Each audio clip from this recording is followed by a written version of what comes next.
Right now, as you watch this video, everything, your bank account, your messages, your government's military communications, is traveling through cables thinner than a garden hose, lying completely unguarded on the bottom of the ocean. And three different powers already know exactly where every single one of them is. Most people assume the internet lives in satellites, in clouds, in the air around us. That's what they want you to think. The reality is far more fragile. 99% of all international internet traffic travels through submarine cables. Fiber optic wires connecting landing points placed hundreds of meters below the surface of the ocean. We are talking about your emails, your financial transactions, your streaming, your government communications, your military intelligence, all of it, through cables on the ocean floor. And right now, those cables are more vulnerable than they have ever been in history. Here is the scale of what we are talking about. There are over 500 commercial submarine cables globally linking continents, markets, and households. These cables stretch for around 1.7 million kilometers, long enough to wrap around the Earth more than 40 times. They sit on the ocean floor. They have no military escort, no armed guards, no missile defense system. In most parts of the ocean, they are completely exposed and completely unprotected.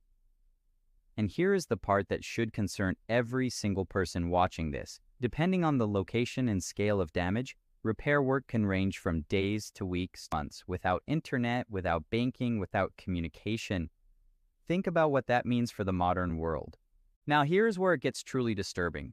You probably assume these cables are owned by governments, by international bodies, by neutral institutions protecting global communication. Wrong. Google, Meta, Microsoft, and Amazon now own or lease approximately 70% of undersea bandwidth globally. Silicon Canal's 4 private American corporations control the physical backbone of the entire planet's internet. Google alone has ownership stakes in at least 20 cable systems. Google's Do Not cable, connecting the United States and France, carries exclusively Google traffic. Silicon Canals. These are not shared public utilities, they are private infrastructure, owned, controlled, and operated for corporate profit. When you send a message to someone in another country, there is a very good chance it travels through a cable owned by a company that also reads your emails and sells your data. Let that sink in. But the ownership problem is only half the story. The real danger is geography. These cables don't spread evenly across every ocean. They converge. They bottleneck, they squeeze through narrow straits and shallow waters where they are easiest to reach and easiest to cut. The Strait of Hormuz, the Red Sea, the South China Sea, the waters around Taiwan. These are not just military flashpoints. They are the physical locations where the world's internet is most vulnerable. In 2024, Houthi attacks in the Red Sea severed 3 major undersea cables, AAE-1, SEACOM, and EIG. The repair took months. During that period, internet traffic between Europe and Asia was rerouted through alternative paths, causing measurable disruptions for users across entire regions. That was not an accident. That was a demonstration. A message to the world that this system can be broken. Easily, cheaply, and with devastating effect. So who is actually targeting these cables right now? 3 actors, Russia, China, and non-state militant groups. Russia has been mapping NATO undersea cable routes for years using submarines and research vessels that have no business being in those locations. European intelligence agencies have flagged repeated incidents of suspicious vessels near critical cable routes, what they describe as preparation for potential sabotage. China controls the manufacturing of a significant portion of new undersea cable components, meaning Beijing has technical knowledge of vulnerabilities built into the systems it helped construct. And Iran's geographic position gives it leverage over 17 undersea cables passing through the Strait of Hormuz, cables that connect Europe to the Middle East, India, and Southeast Asia. Tehran has openly threatened to use this leverage. And given what we saw in the Red Sea, nobody should doubt that threat is real. Here's the part of this story that almost nobody covers. There are almost no laws protecting these cables. Many countries lack explicit legal provisions to criminalize the destruction or theft of undersea cables, creating jurisdictional ambiguities. The primary legal framework, the 1884 Convention for the Protection of Submarine Telegraph Cables, is outdated, and fails to address modern threats like cyber attacks and hybrid warfare.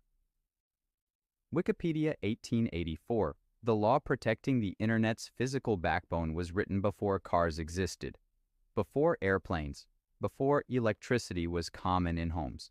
The world's most critical digital infrastructure is protected by a 140-year-old treaty that nobody enforces.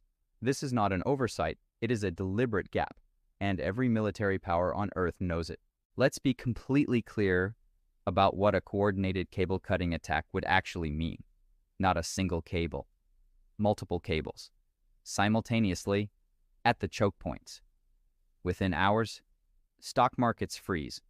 International banking collapses. Military communication networks go dark. Emergency services lose coordination. Supply chains for medicine, food, and fuel lose their tracking and payment infrastructure. Within days, entire economies begin to seize, not because bombs fell, not because soldiers crossed borders, because someone cut a garden hose on the ocean floor. This is the most cost-effective weapon of mass disruption ever conceived, and the technology to do it has existed for decades. The internet feels like it lives everywhere, in the cloud, in the air, invisible, and everywhere at once. But the truth is, it lives in specific, physical, vulnerable locations on the floor of the ocean, unguarded, aging, and increasingly targeted by powers who understand exactly what cutting them would do to the modern world. This is the hidden system that no government wants to explain and no corporation wants to advertise. Because the moment the public truly understands how fragile this is, the questions become very uncomfortable. If you learned something today that nobody explained to you before, subscribe.